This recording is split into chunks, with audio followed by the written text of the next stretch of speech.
let me slay with my flow made by Shiley. Look me success fait par Shiley.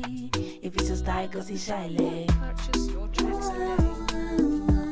J'ai l'honneur d'accueillir aujourd'hui pour la première interview de la chaîne By Shiley, la référence du négoce en Afrique, Augustin Gaglozoun. On va parler business, on va parler Afrique. C'est parti. Bonjour Augustin, comment ça va? Ça va bien. Ça va bien? Et toi? Ça va super, merci. Ah ok, cool. Je te remercie pour ta présence. Je t'en prie. Je sais que tu as un emploi du temps plutôt chargé, alors je te remercie pour l'interview. Est-ce que tu peux te présenter, me dire d'où tu viens, ton parcours? Ok, bah bon, je suis Augustin Gaglozoun, et je suis béninois, un peu togolais aussi. Bon, on va dire je suis africain. Oui. Et voilà, donc j'aime l'Afrique. Donc ça fait que, bon, on va dire depuis un certain temps que j'habite en France, mais je suis toujours ici. Je suis toujours, chaque 2 mois, je suis toujours là. Ok. Je suis toujours là et je fais beaucoup d'affaires ici. Okay. D'abord, le cœur de mon business, on va dire, c'est l'Afrique. Alors, comme parcours, qu'est-ce que j'ai fait? On va dire, j'ai commencé d'abord au Togo, où je suis né là-bas, et famille très modeste. Et on va dire que mon papa était une des références de ma vie, sauf que la vie n'était pas comme on le voulait. Okay. Donc la vie était assez compliquée d'avoir le minimum. Et donc ça m'a poussé très tôt à chercher à faire quelque chose qui allait me permettre réellement de gagner de l'argent. Et quand on cherche à faire ça, moi, mon cas particulièrement, j'ai posé des questions à tout le monde, comment on fait, etc. Mais finalement, c'est mon père qui m'a dit non, va à l'école, fais la finance, fais les économies, bon, fais l'économie et tout. Et c'est ce que j'ai fait, j'ai tout fait pour avoir les diplômes et tout. Et quand j'ai eu les diplômes, la réalité, je voyais que on ne gagnait pas autant d'argent. Okay. Après être banquier et tout, parce que moi, je suis formation bancaire, ça ne donne pas autant d'argent. Donc c'est ça qui a fait que après le Bénin, j'ai étudié un peu aussi, je suis allé au Sénégal.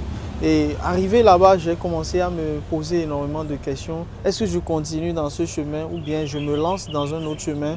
Et finalement, je suis tombé sur un livre Père riche, Père pauvre là. J'ai lu, j'étais cassé. J'ai dit non, mais j'étais en train de me perdre en fait. Si je voulais être riche, parce que entre parenthèses, moi je suis l'aîné de ma famille. Okay. J'ai 2 sœurs et on va dire 2 sœurs de ma mère et 3 autres enfants. Donc ça fait 6 enfants. Où je suis l'aîné. Donc je me dis, mais ces enfants vont grandir et je vais dire, ok, voilà le grand frère qui est là et il ne peut rien dire parce qu'il n'a rien. Parce que quand tu fais le calcul aujourd'hui dans le salariat, combien on te paye, combien tu retires de ton argent, combien tu économises et avec combien tu vis. Donc tout ça, ça fait que je me suis dit, moi je dois chercher quelque chose de différent. Et c'est grâce à ces livres-là, ces mentorships-là, que j'ai eu le déclic. Je me suis dit, non, j'allais me lancer dans le business. Et première expérience, l'argent, je l'ai perdu. Je suis allé chercher des investisseurs, j'ai voulu mettre beaucoup d'argent. Ah bon, à l'époque, pour moi, c'était beaucoup d'argent. Je voyais les 40-50 000 euros, là, je disais, c'est beaucoup d'argent. Mais au bout de 6 mois, on n'a rien fait, on n'a rien gagné. Tout le monde était fâché, l'entreprise a fermé. Les investisseurs, même on les appelait, ils ne décrochaient plus. Donc à l'issue de cette expérience, que je me suis dit, pour quel business je peux lancer? Et ça en fait, sans avoir dépensé beaucoup d'argent, que je fasse beaucoup d'argent. Et c'est là, de fil en aiguille, j'ai commencé à découvrir le business du négoce. Donc le négoce, je voyais des Indiens qui venaient en Afrique et tout. Et quand je faisais des calculs, je voyais que c'était de très gros montants. Là, on te parle de 5-10 milliards. Et tout. Tu te dis, mais ok, qu'est-ce qui se passe en fait? Donc là, je me suis intéressé de plus en plus à ça. Et c'est comme ça que, bon, on va dire aujourd'hui, je fais uniquement ça. Mais après, il y a beaucoup de choses qui se sont passées. Bon, ça dépendra aussi de ce que ton audience veut savoir par rapport à ma personne. Parce que si je commence, ça ne finit pas. Non, il n'y a pas de problème, c'est très intéressant. En fait, ici, on parle business et Afrique, c'est l'idée. Donc, moi, ce que j'aimerais savoir, c'est qu'est-ce qui te retient en France, en fait? Pourquoi? Parce que tu disais que tu venais chaque 2 mois ici, mais est-ce qu'il n'est pas plus simple, selon ta situation, de vivre ici? Qu'est-ce qui te retient vraiment en France? Bon, moi, je vais dire que il y a plusieurs facteurs, mais le premier, c'est la famille. D'accord. Parce que pour quelqu'un, moi je dis souvent aux gens de la diaspora, si vous êtes français, rentrez. C'est simple. Parce que nous, déjà pour voyager, c'est très compliqué. Ouais, Quand les on est visas. ici, on est né ici, il faut faire des visas et Voilà. tout.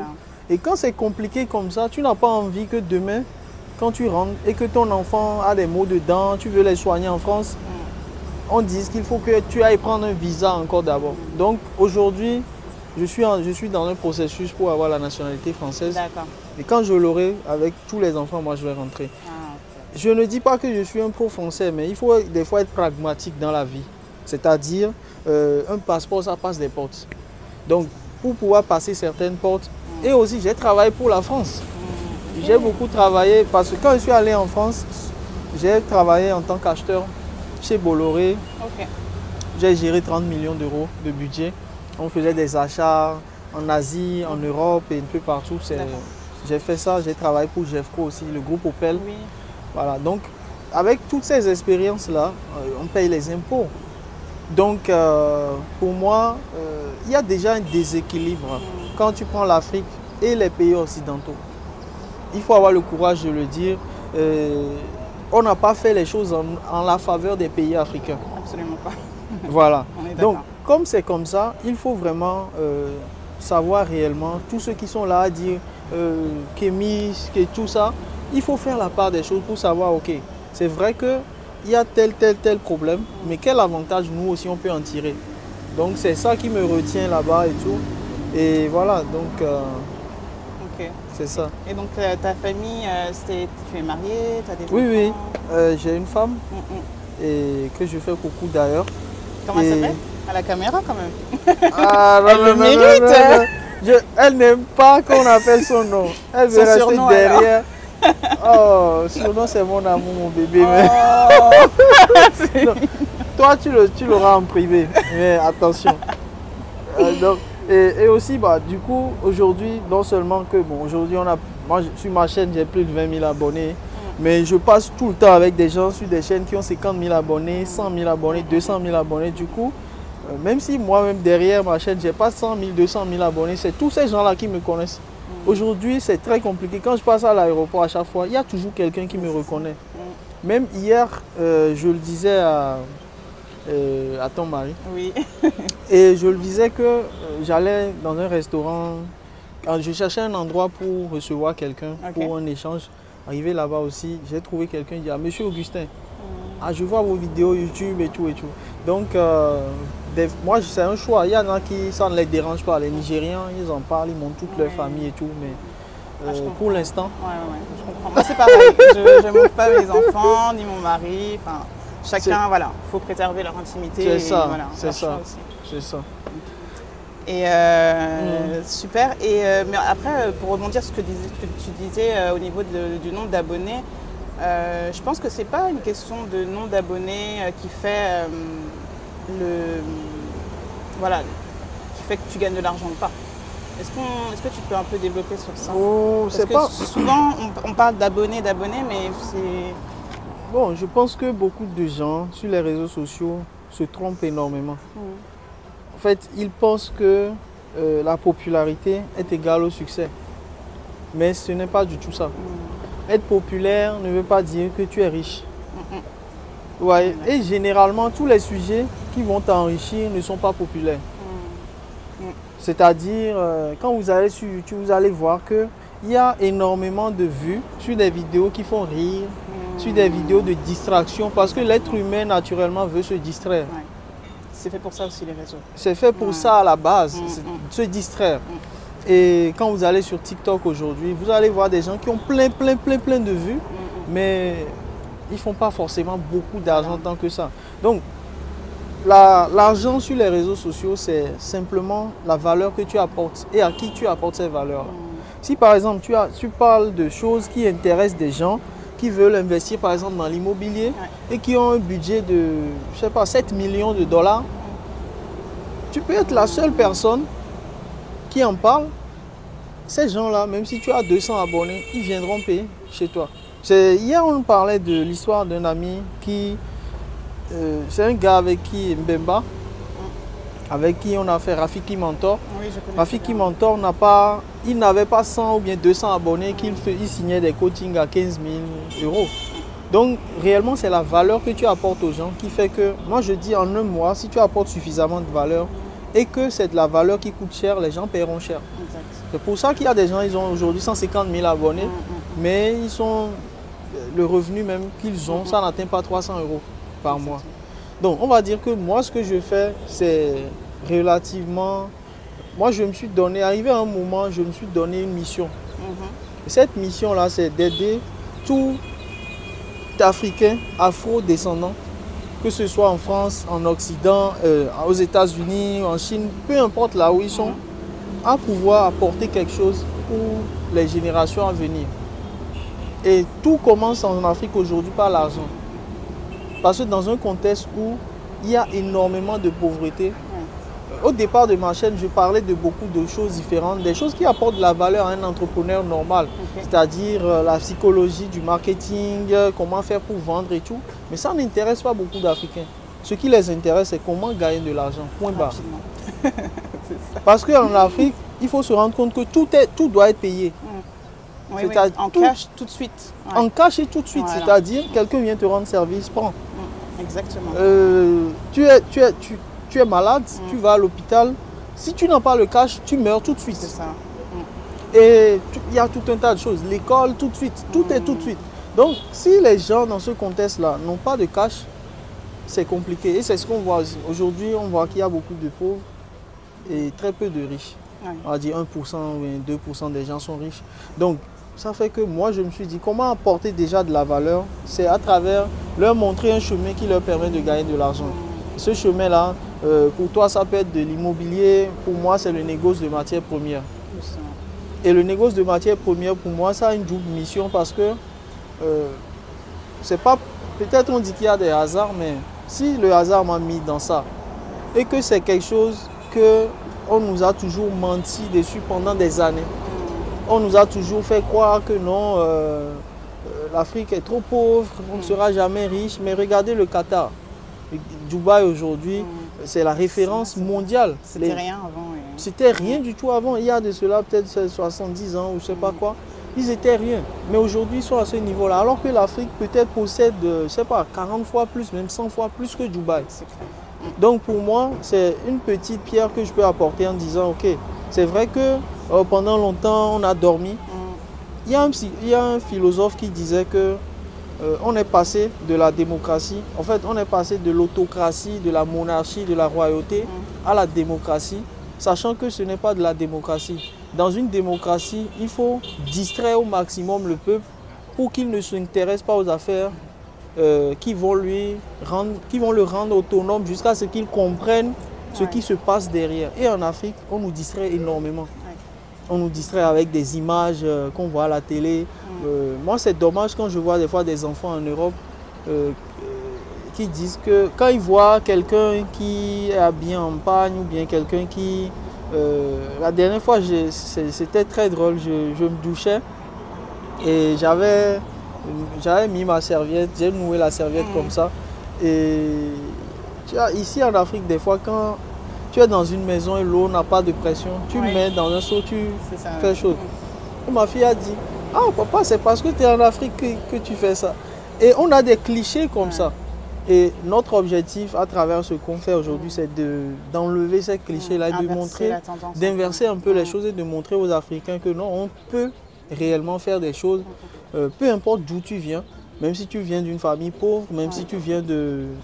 Peu importe d'où tu viens, tu peux réellement faire quelque chose si tu décides vraiment de le faire. Et pour ceux qui sont nés là-bas aussi, si tu décides de rentrer en Afrique, ce n'est pas que de la pauvreté, ce n'est pas que des vacances, mais tu peux réellement construire des châteaux ici, être plus riche, 10 fois plus riche que des gens qui sont toujours en France. Ouais, on est d'accord. C'est ça. D'ailleurs, moi j'ai une question. On va parler du négoce, mais avant, est-ce que tu peux expliquer ce que c'est concrètement pour que les auditeurs puissent comprendre un peu Alors bon, on va dire le négoce, c'est... Bon, le négoce des matières premières, bon, on va parler des matières premières après. Ça, c'est ce que tu fais? Oui, moi je fais les matières premières. D'accord. Mais le négoce en général, c'est simplement c'est quelqu'un qui va faire l'intermédiaire, par exemple, entre deux principaux, c'est-à-dire un acheteur qui a besoin de quelque chose et un vendeur qui a cette chose-là. Donc, tu trouves un acheteur capable d'acheter, tu trouves un fournisseur qui veut vendre, vous faites la transaction et toi, le négociant, tu fais de l'argent sur la transaction. D'accord. Et j'aime souvent faire le parallèle par rapport à Uber. Ok. Uber, aujourd'hui, c'est un négociant en fait. Parce qu'ils sont au milieu, ils ont une application, ils font la mise en relation entre le chauffeur et le client. Airbnb, c'est des négociants. Pareil. Ils mettent un peu d'argent, mais tout cela, en fait, le négoce, c'est simplement cette activité-là où, à la base, on définissait le négoce comme ce gars-là qui prend les produits dans une zone où il y a excédent et il les amène dans une zone de la terre où il y a manque. Et il fait de la commission dessus, c'est-à-dire il peut le prendre à $1 et le vendre à $10. Je donne un exemple simple. Il n'y a pas de zone en Afrique où le cacao peut... Non, dans le monde entier, il n'y a pas une zone, une terre plus fertile pour le cacao que celle de la Côte d'Ivoire et du Ghana. Du coup, la Côte d'Ivoire est bénie des dieux. Donc, ça veut dire que même si tu veux faire pousser du cacao, tu veux planter du cacao et le faire pousser à Dubaï, tu vas dépenser 10 000 fois plus d'argent. Là où tu dépenses $10 000 pour faire 1 hectare à Abidjan, à Dubaï, tu peux le faire aussi. Mais ça va te coûter $1 million. Donc autant que tu trouves quelqu'un, puisque les gens de Dubaï aussi ont besoin du cacao pour boire du chocolat et tout ça, autant que quelqu'un se dise, ok, puisque la situation est telle, je prends le cacao en Côte d'Ivoire, je rajoute la marge de transport, tout ça, et je le livre aux gens de la Côte d'Ivoire. Le Brésil, par exemple, le Brésil produit 27 millions de tonnes de sucre chaque année, parce qu'ils ont des plantations de sucre. Ils ne peuvent pas consommer ça. Non, ça. Leur consommation locale, c'est peut-être 200 000 tonnes. Et les 26 800 000 tonnes, qu'est-ce qu'ils en font? Du coup, il faut des négociants maintenant pour tirer le sucre là et le distribuer dans le monde entier. Le producteur lui-même ne peut pas faire ça. Parce que lui, il est au Brésil et son travail, c'est de produire. Il n'est pas là pour aller chercher dans quelle partie du monde on manque du sucre. Mais le négociant, c'est le gars qui prend son PC, son bureau et il se dit, ok, pour trouver une opportunité maintenant de se faire de l'argent. Les gens sont en manque ici, il y en a qui ont un surplus. Qu'est-ce qu'il fait? À la base, les négociants font juste la liaison entre ça, sans même avoir à investir des fois. Et quand tu n'investis pas dans ce genre de situation, on les appelle des brokers, des courtiers. Alors, le broker, lui, il est là, il fait juste la mise en relation. Et le négociant, pour parler plus professionnel, c'est le gars qui a même le cash. Lui-même, il va, il achète, il ramène, il vend. À la base, on parle de commerçant. Mais le négociant, c'est un peu ça. D'accord. Et comment on travaille dans le négoce, en fait, aujourd'hui en 2023?